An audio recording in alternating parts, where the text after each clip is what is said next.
Well, thank you very much, everybody, and I'm delighted to be hosting this group of really distinguished people and leaders. Few leaders can even compete with the people around this table. They're from Central Asia, and it's a magnificent part of the world. It's also a strong part. It's a tough part, and there's nobody tougher or smarter than the people we have gathered tonight. I'd like to thank Vice President J.D. Vance and Secretary Rubio, Secretary Bessent, Special Envoy Steve Witkoff, Ambassador Sergio Gore, going to India very shortly. Congratulations, Sergio. And Rick Grinnell, who's always done a fantastic job. Thank you, Rick, very much. And Senators Jim Risch and Steve Daines for being here. We have some other people coming in a little while. Very distinguished people. I've just completed a series of outstanding bilateral meetings with these leaders in the Oval Office to discuss our ties with this very important part of the universe. We're strengthening our economic partnerships, improving our security cooperation, and expanding our overall bonds. A tremendous amounts of trade was done just in the last little while. Lots of great products, military products and otherwise, are being bought from the United States. We make the best military equipment by far in the world, and they understood it, really have understood it for a while, ever since I've been in office, where we rebuilt completely our military. I want to thank all of the leaders for being here and for their dedication to a strong relationship with the USA. The nations of Central Asia, known as the C5, sit at the historical and geographic crossroads of the world. These nations were once home to the ancient Silk Road connecting east and west. Great history, tremendous, beautiful history. Today, their location in the heart of Eurasia gives them incredible importance and unbelievable potential. Sadly, previous American presidents neglected this region completely. It's an unbelievable region, and by the way, it happens to be an extremely wealthy region, too. But we are fixing that mistake, and I'm committed to making America's partnership with each of these countries stronger than ever before. And I've had a relationship long before this. We've had a great relationship with some of the leaders sitting at the table, and I understand the importance of this region. One of the most important regions. A lot of people don't know that or didn't know that. One of the key items on our agenda is critical minerals. In recent weeks, my administration has strengthened American economic security by forging agreements with allies and friends across the world to broaden our critical mineral supply chains. We had a great relationship and a great meeting with President Xi of China.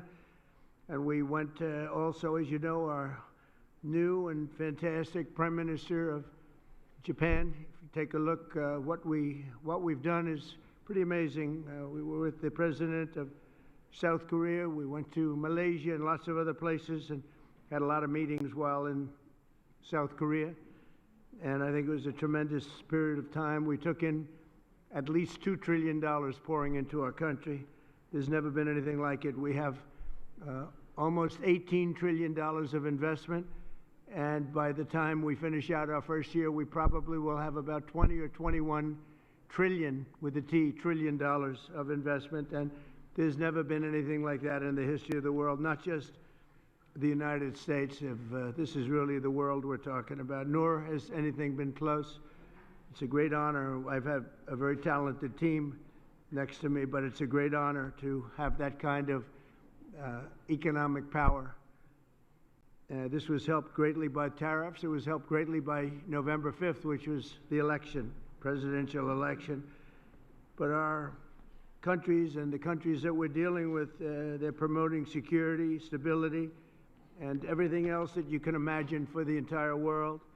3 months ago, my administration also brokered a historic peace agreement between nearby Armenia and Azerbaijan, one of the 8 wars that we ended in 8 months. At that time, 8 months, we're looking to end one more, if that's possible. Russia and Ukraine. We haven't gotten there yet, but I think we've made a lot of progress. As I said at the time, that historic accord includes the construction of the new Trump route. It's such a beautiful thing. They named it after me. I really appreciate it. It's actually a big deal. But it's the new Trump route for international peace. This is a road that's being carved and goes through some of the most important places anywhere in the world, some of the most important places economically also anywhere in the world, which will boost commercial activity on the other side of the Caspian Sea, helping nations throughout Central Asia.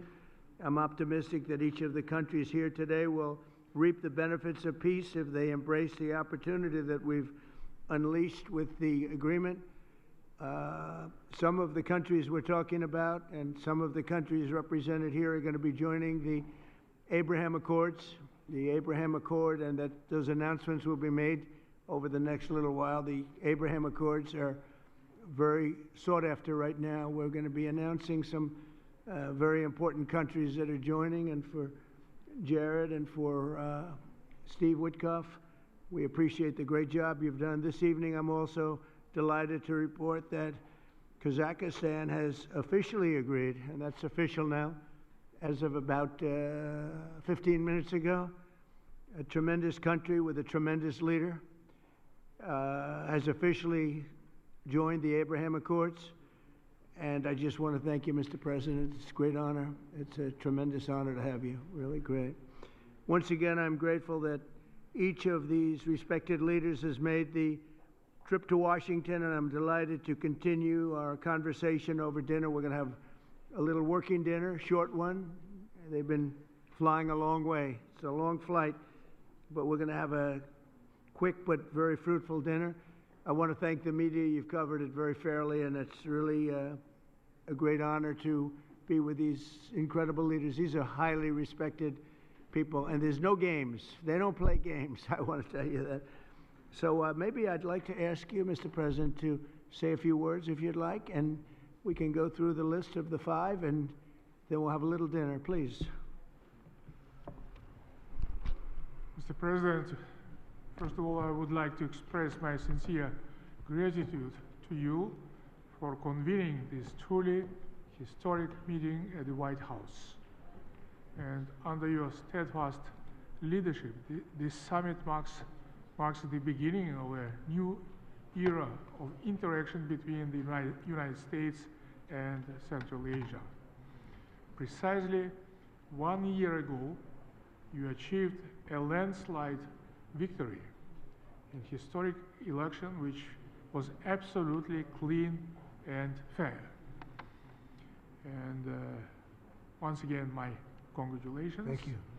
And my strong belief that, Mr. President, you are the great leader, statesman, sent by heaven to bring common sense and traditions that we all share and value back into the United States policy, either domestic or foreign. Therefore, millions of people in so many countries are so grateful to you. And I'm convinced that your wise and bold policy needs to be strongly supported worldwide. Thank you. Under your presidency, America is ushering in a new golden age. I commend your far-sighted vision of making America great again. This inspires me to pursue target-oriented strategy towards building just and strong Kazakhstan on the basis of my concept, law and order. As President of Peace, you, Mr. Trump, brought to an end 8 wars just within 8 months.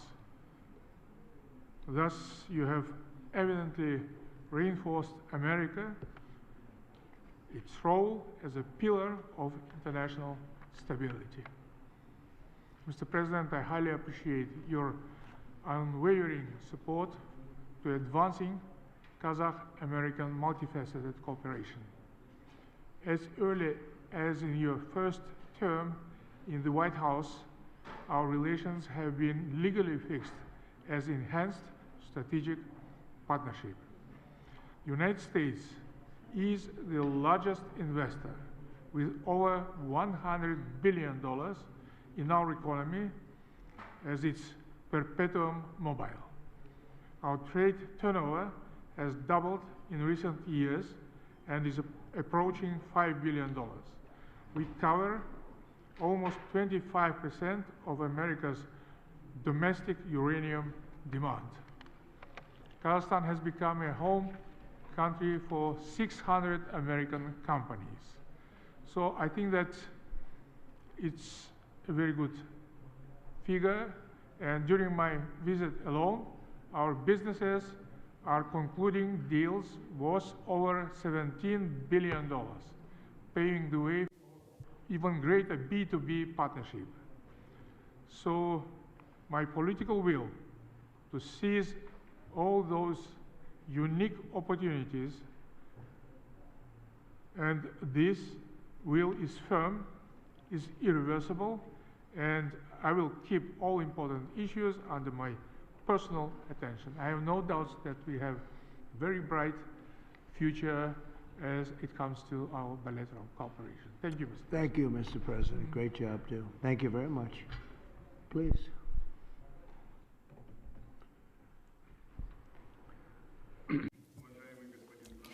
Esteemed Mr. Trump, we highly value your personal contribution to reboot process of C5+1. Before that, none of the presidents of United States of America never treated Central Asia as you do.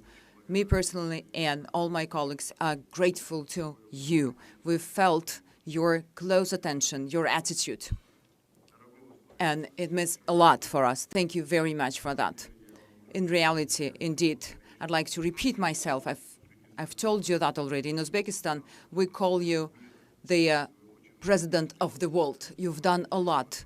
You were able to stop 8 wars. And I'm convinced that the war between Russia and Ukraine can be only stopped by you. And we are very much hopeful for that. Today's summit shows that the United States of America foresees Central Asia as key partner. Together, we develop future which is based on trust and pursuance to creation. I have a number of proposals. We would like to establish a permanent secretariat and place it based on rotations in different countries of Central Asia. Number 2, to establish a coordination council on investments and trade, and to provide for the systemic dialogue between public authorities and companies. We think that the idea to establish a Central Asian investment partnership would be a good idea.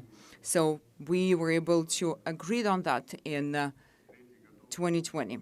We are ready to continuously work with the U.S. on establishing communicational and energy projects, transportation, to link Central Asia and Europe, applying and using Trump route.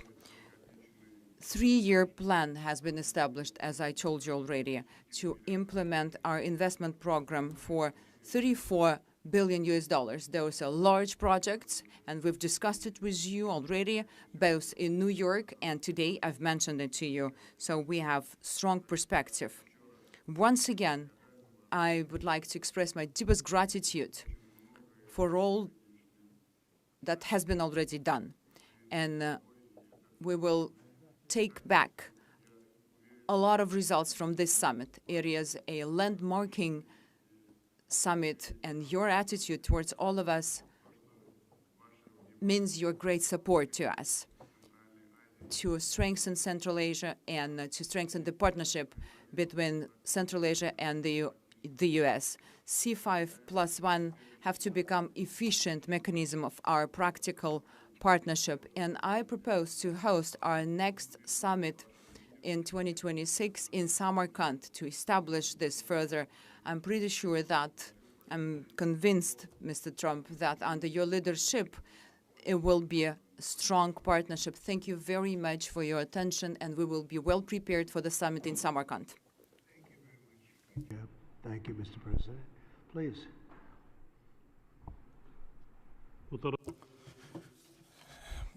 President Donald Trump, I thank you very much for invitation to participate in today's very important high-level commemorative meeting in the format of C5+1.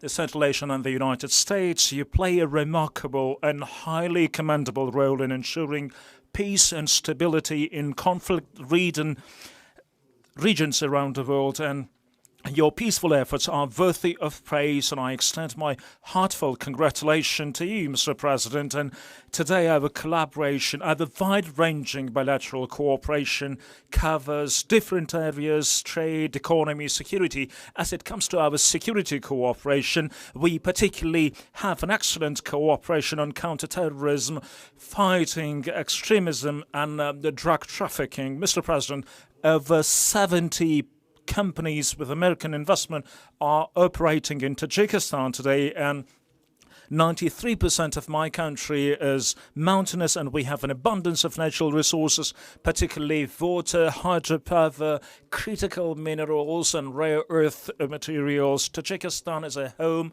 for 13,000 glaciers, and approximately 60% of Central Asian water resources originate in Tajikistan, and our country is rich in strategically important minerals, including rare earth minerals and critical materials.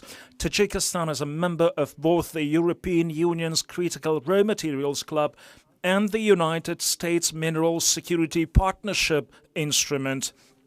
And according to the United States Geological Survey, our country ranks the second in the world in terms of antimony production, and is currently the largest producer of metallic antimony, which is the United States so deeply interested in. And we have a brilliant cooperation on this. And last year, antimony accounted for 97% of Tajikistan total exports to the United States.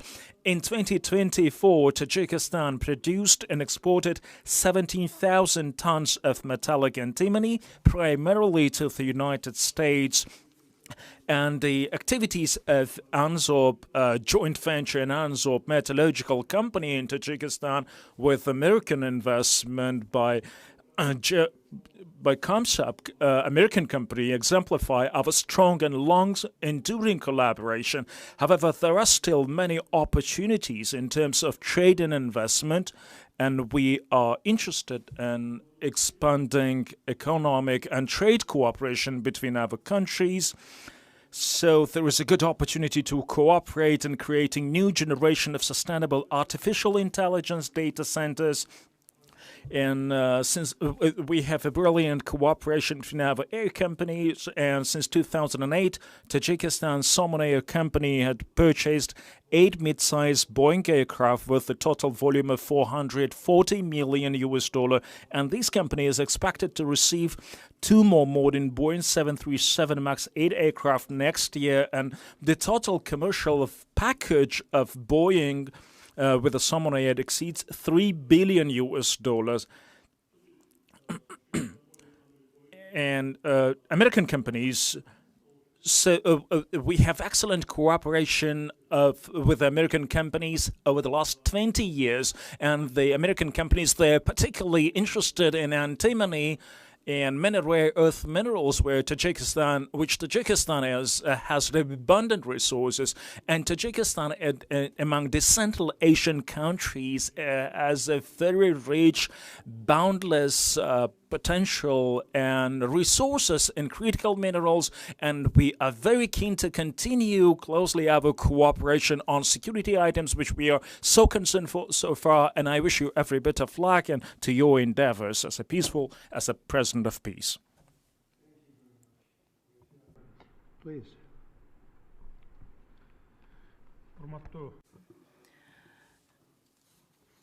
Dear mass media representatives, for me, it's a great pleasure for me to hold a bilateral meeting with President, His Excellency Donald Trump, and to participate in the C5+1. First and foremost, I would like to express my sincere gratitude to President Donald Trump for his kind invitation and warm hospitality and this opportunity to speak about important topics. Kyrgyzstan values the United States of America as one of the important partners in foreign policy. During our bilateral meeting, we discussed some actual topics of the Kyrgyz-US relations, as well as the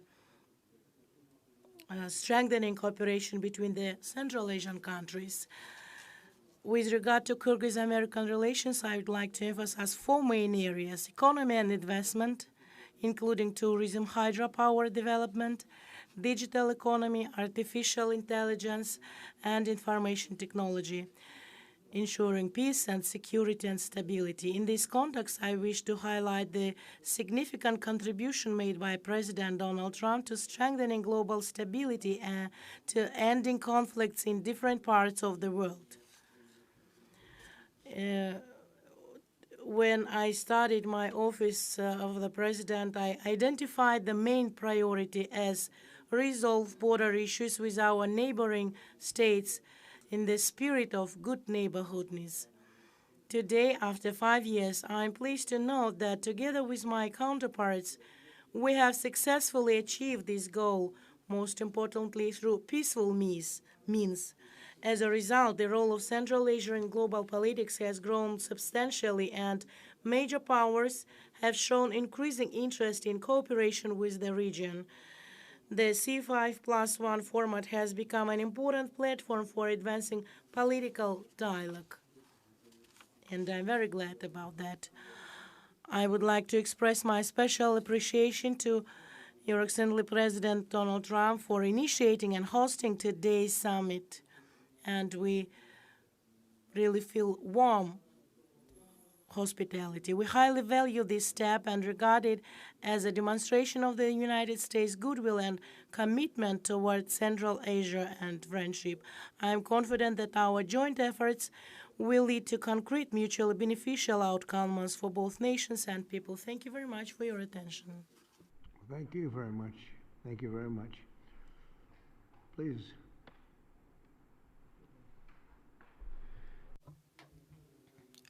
I thank you, Mr. President. First of all, I would like to express my deep gratitude, Mr. President, for the invitation to attend this C5 Central Asia plus US Summit.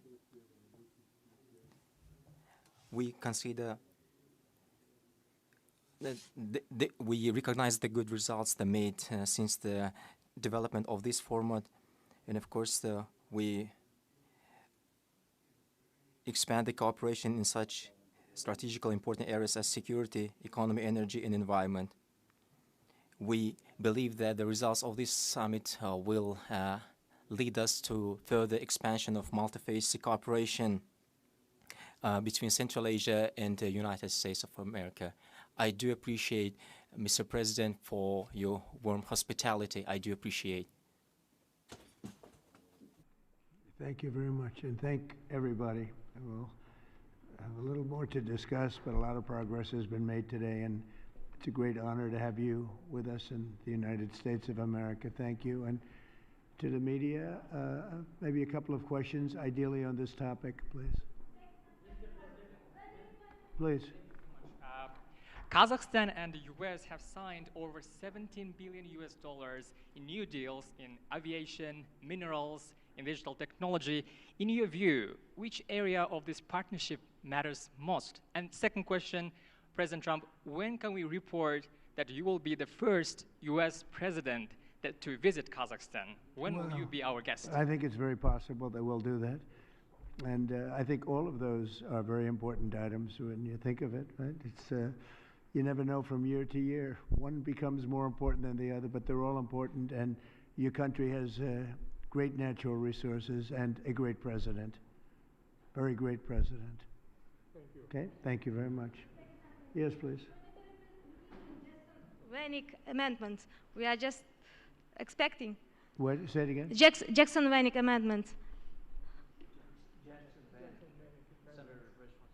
Oh, go ahead. Yeah, go ahead. Well, thank you, Mr. President. Look, Jackson Vanik is overdue to be repealed with the help of the president, with working with the president.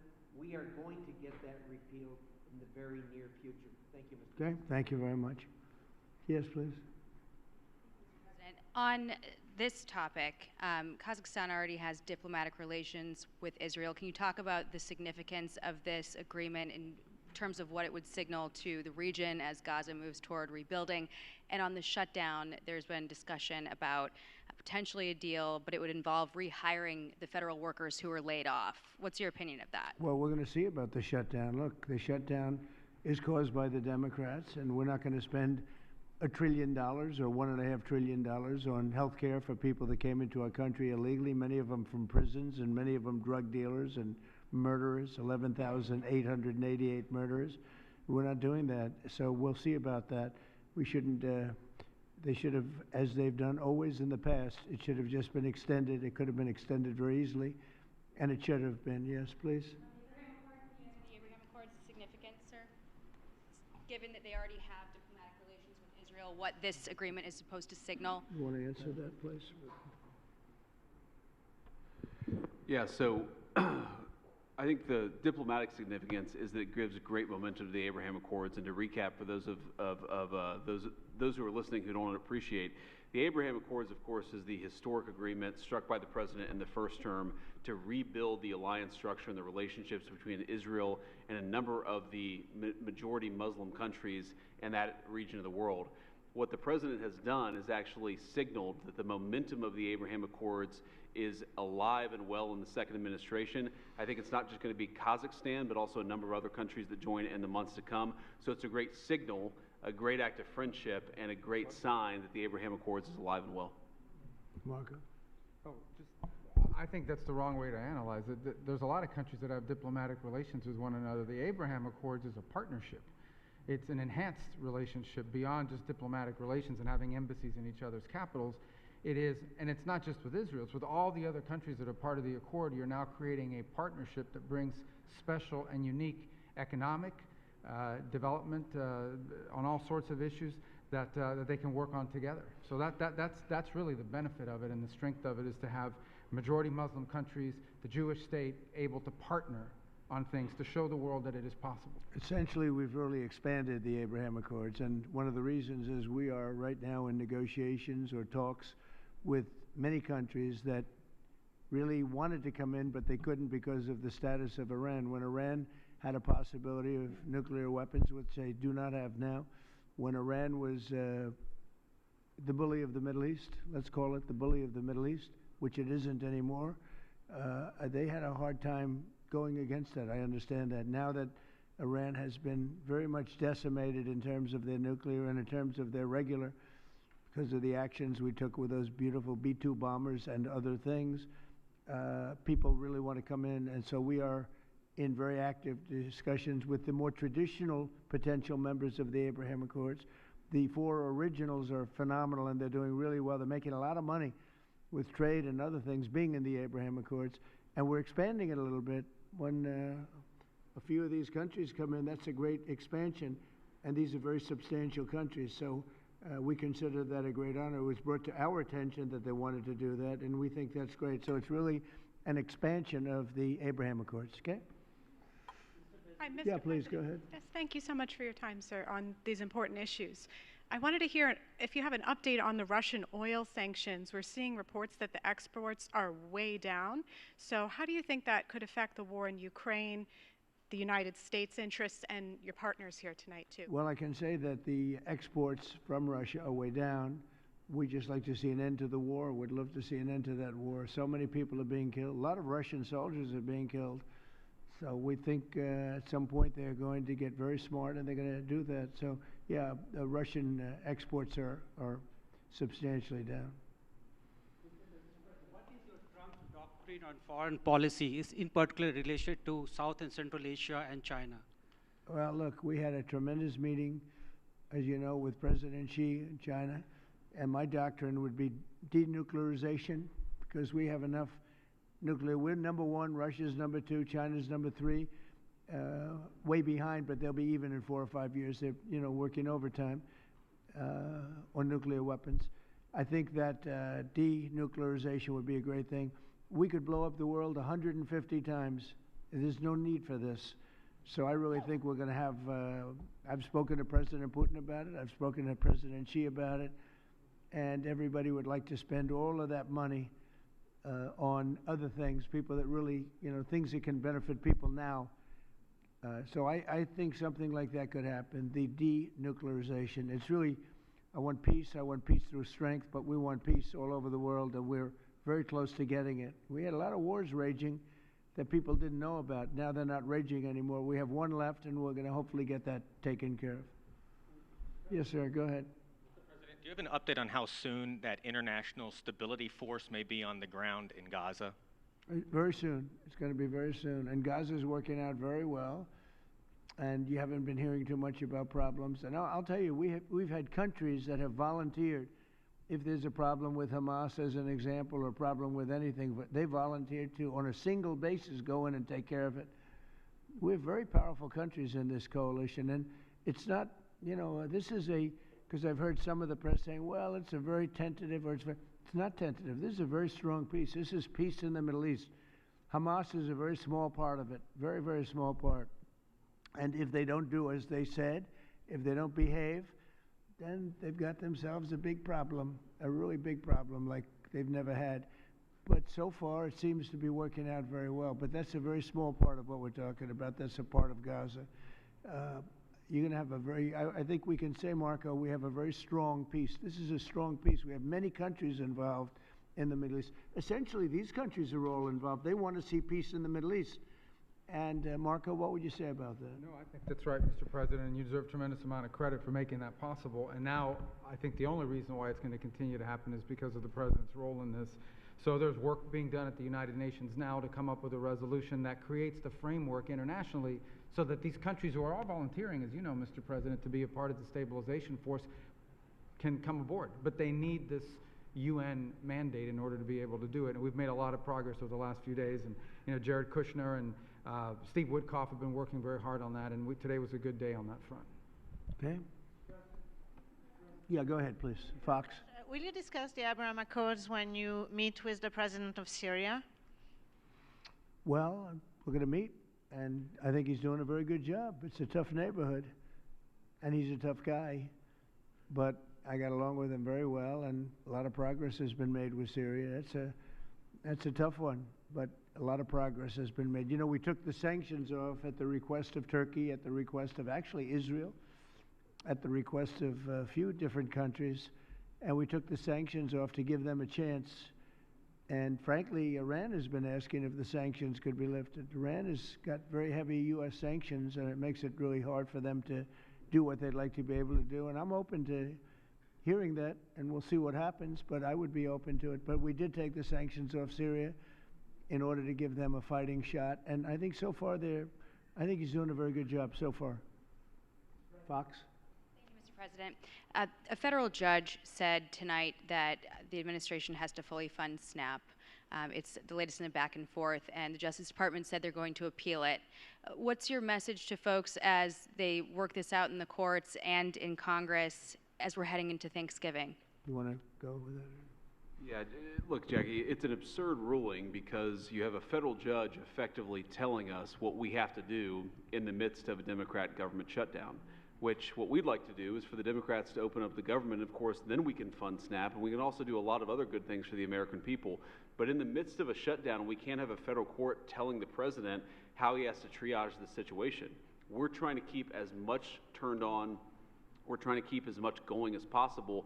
The president and the entire administration are working on that, but we're not going to do it under the orders of a federal judge. We're going to do it according to what we think we have to do to comply with the law, of course, but also to actually make the government work for people in the midst of the Democrat government shutdown. If they would like to end this, we would welcome working with them to end this government shutdown, and then we wouldn't have to triage what we're going to fund and what we're not going to fund. And the last thing that I'll say is the American people are unfortunately about to start suffering some very real consequences because of the shutdown.